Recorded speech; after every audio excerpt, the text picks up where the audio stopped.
আমেরিকার চোখ কপালে উঠে গেছে। এত বছর ধরে যে সকল প্রযুক্তি নিয়ে তারা গর্ব করে এসেছে, স্টেলথ বোমার, হাইপারসনিক অস্ত্র, ইনভিজিবল টেকনোলজি, সব কিছুর চেয়ে এগিয়ে গিয়েছে রাশিয়া। এমন এক বিমান তৈরি করেছে রাশিয়া যেটা রাডারেও দেখা যায় না, আর আকাশে উঠলে পৃথিবীর যে কোনো প্রান্তে নিঃশব্দে পারমাণবিক বোমা নামিয়ে দিয়ে আসতে পারে। এটার নাম পাগদা।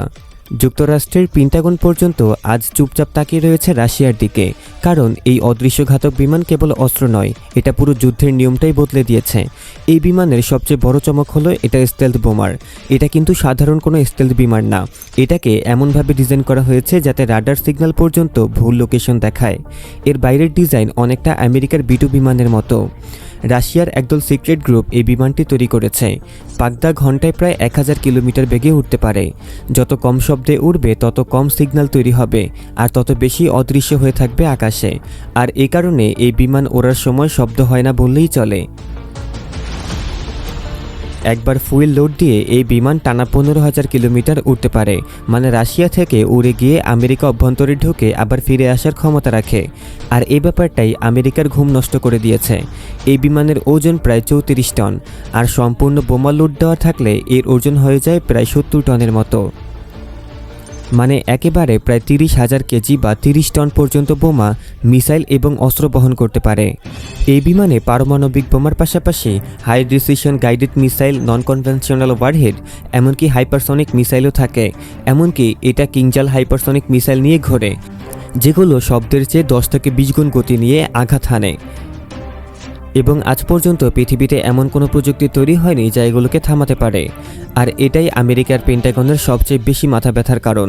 এই বিমান শুধু বোম ফেলতেই পারে না, এটা নিজেই এক বিশাল ইলেকট্রনিক ওয়ারফেয়ার সেন্টার। এর মধ্যে থাকে এমন সিস্টেম যেগুলো শত্রুপক্ষের রাডার সিগন্যাল জ্যাম করতে পারে।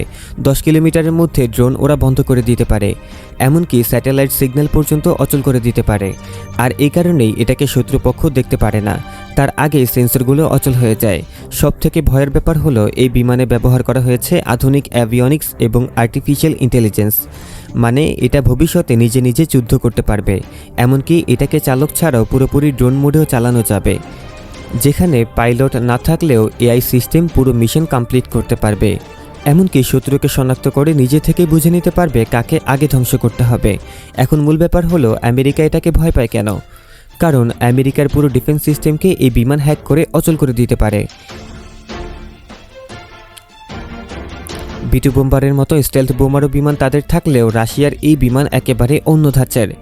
এর বোমা বহন ক্যাপাসিটি বেশি, এক্সট্রা রেঞ্জ বেশি, জ্যামিং প্রযুক্তি উন্নত এবং রাডার অনেক বেশি অ্যাডভান্স। এই বিমানের গতিবিধি বোঝা যেমন কঠিন, তেমনি এটাকে টার্গেট করাও প্রায় অসম্ভব। তাই আমেরিকা সামরিক কৌশলে এখন এমন অবস্থার সৃষ্টি হয়েছে যেখানে রাশিয়ার এই বিমান আকাশে থাকলে তারা সরাসরি অ্যাটাকে যেতে চায় না। অনেক বিশেষজ্ঞর মতে আমেরিকা যদি আগাম হামলা না করতে পারে, তাহলে একবার পাগদা আকাশে উঠলে তা ঠেকানো দুঃস্বপ্নের মতো। বর্তমানে রাশিয়ার ভেতরে বিশেষ এয়ারবেসে চলছে এই বিমানের গোপন পরীক্ষা, যেখানে কোনো মিডিয়া ঢুকতে পারে না, এমনকি স্যাটেলাইটও এই এরিয়ায় আসলে ব্লাইন্ড হয়ে যায়। রাশিয়া এখন আমেরিকার চেয়েও উন্নত হতে চলেছে সব দিক থেকে। শুধু আমেরিকা না, বিশ্বের যে কোনো পরাশক্তি দেশ রাশিয়াকে অ্যাটাক করার আগে অন্তত 10 বার চিন্তা করবে। কারণ কোনো দেশই ধরতে পারবে না এই বিমান কোথা থেকে আসলো, কখন আঘাত হানলো, আবার কখন ফিরে গেল। এই বিমানের সবথেকে বড় ব্যাপার হলো এটা শব্দ করে না, আর এই নিঃশব্দ ভয়টাই আজকে বিশ্বের সবচেয়ে উন্নত সামরিক শক্তিকেও চুপ করিয়ে দিয়েছে।